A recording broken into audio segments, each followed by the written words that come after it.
So if you've watched any of my videos, you know I don't do the step-by-step thing. Sorry. But when I come across an issue that I find, and there are no other videos out there that show the issue, that's what a lot of my videos are about. So what we have here, we have a 2003 Chevrolet Silverado extended cab. I'm going to take you around and kind of go through the job of doing the outer and inner rocker panels. I'm going to do my best to kind of go through each step quickly so as not to make the video drag on and talk a whole bunch. So first step, if you want to do it right, I'm not a body man. This is what I learned from people who have done the job and told me how to do it, and some videos I've seen on YouTube for the quality that I wanted. Once again, I'm not a professional body man by any means. First thing that needs to happen, I would say pull the hood. Why do you have to pull the hood? To pull the fenders, okay? Now this is the deep dive. This isn't the you know, half-ass way of doing it, okay? It's a mess right now, okay? Total mess, but when it's done, it's gonna be right, because my stuff's right when it's done.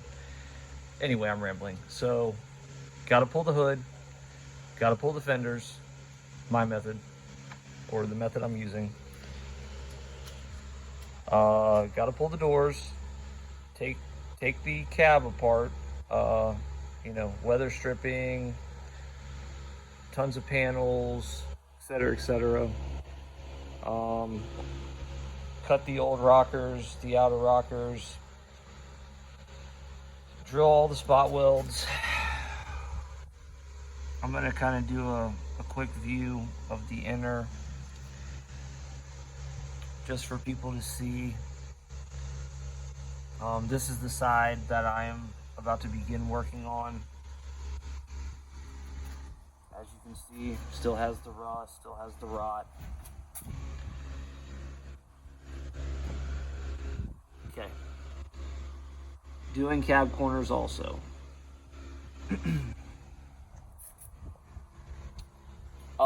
Some tips and tricks. I would highly recommend buying a laser level to make your cuts. My cuts are not the greatest. Why? Because I didn't use a laser level on this side.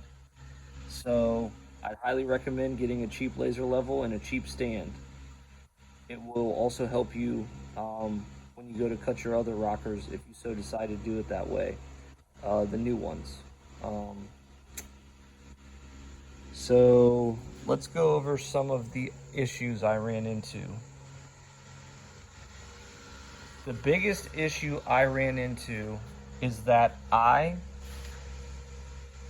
could not get the outer rocker to fit. No matter what I did. I tried jacking it, I tried twisting it, I tried every single thing that you can think of to try to get this thing to fit. And I'm an industrial mechanic. I have access to a lot of tools, torches, you know, welder, jacks, jack stands, everything you could think of. Bottle jacks, you know. And with all my abilities and everything I know, I could not get this thing to line up right. Why do I think that is?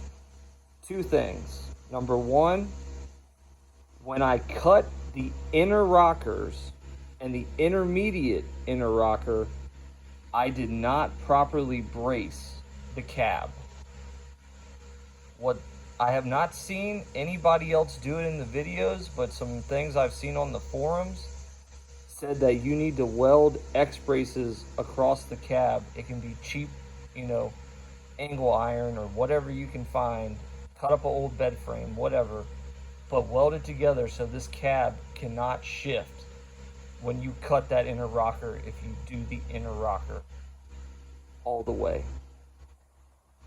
I took this thing down just like I did the other side. I drilled all the spot welds and all that. So what I had to do to get this thing to work is I had to actually cut the outer rocker to get it to line up here, here, here. Oh, excuse my bad camera angle. In here. And there was still a gap in this area that had a lot of filling to do. Okay? So, what is that? Probably about a 1/2 inch. So this thing was about a 1/2 inch short. Okay, I gave you reason number 1 why I think that happened. Let me give you reason number 2. If the cab did not shift, my best guess is that these aftermarket panels that were purchased from Raybuck, that I personally had a terrible experience with, do not buy these from Raybuck. Get them direct from Key Parts. Get them from Mill Supply. Get them from somebody trustworthy. Raybuck did do me right. I had some damaged shipping panels, and they sent me these replacement ones, but it took them weeks to do it, okay? So my truck was sitting at a friend's body shop who originally I was going to have him perform the job before I decided to do it myself, and it cost me a lot of time, okay? They eventually made it right, but just a giant headache to deal with. Don't recommend them. Once again, the panel is crap in my mind, okay? Me personally. What did I do for the twist? Well, what I'm going to show you, you see this bolt right here? I took a long bolt and I welded it to the panel. That way I could put a bottle jack under it in different locations as needed and twist the panel into alignment when needed, because I was not going to have a 3/8 or 1/2 inch gap of welding to do to fill. To me, that's unacceptable. So I did what I had to do to get this thing to fit properly. Check your doors, especially the back one, before it's all welded in or really all the way fully tacked in. Check your back door, especially. Do the front too if you can manage it. But on these extended cabs, the back is the key. All right, well, I've rambled on long enough. So once again, you got to pull the fenders, drill the spot welds, punch new holes on the outer rockers. It doesn't come with holes punched, or drill them. That's everything I have to offer, guys. It's been a real pain in the butt, to be honest. And if you're gonna do it, you might as well do the whole thing. Do the intermediate, do the inner, do it all. Some people say they don't put the intermediates back. That seems to be pretty common, but to me, if you don't put the intermediate back, you're losing a lot of structure, because let me go over on this other side.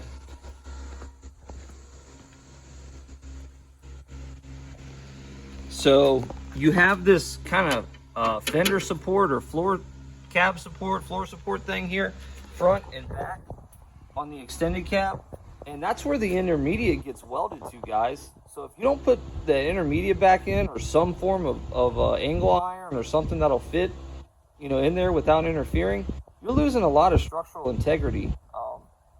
So that's just my opinion. So yeah, if you have any questions, drop a comment. I'll do my best to try to answer them. Sorry, it's not a step-by-step, but that's not what I do. I kind of do an overview of, everything that I run into problem-wise along the job. I'll make a follow-up video when it's all said and done, and once I get this other side done, I'll try to also make a follow-up video. One mistake I will say I think I made, and this is the number 3 thing that could have caused my issue. I took measurements with calipers and such, and I put the outer rockers up there and I marked them and such, and then I kind of double checked myself with calipers, like to really try to be precise and all that. And one thing I will say is that possibly maybe I cut the outer rockers too short because I was too scared to cut up high enough. So, um, what I would recommend is, really take your time and maybe don't be afraid to cut just a little higher up. Because maybe what happens is as these outer rockers, the curvature of them comes down here. If you cut them too short, possibly that could mess up getting them back into alignment with your existing door jambs and such and cab corner area. So, those are three potential things that could happen. Good luck. Please subscribe. Jay the Mechanic out.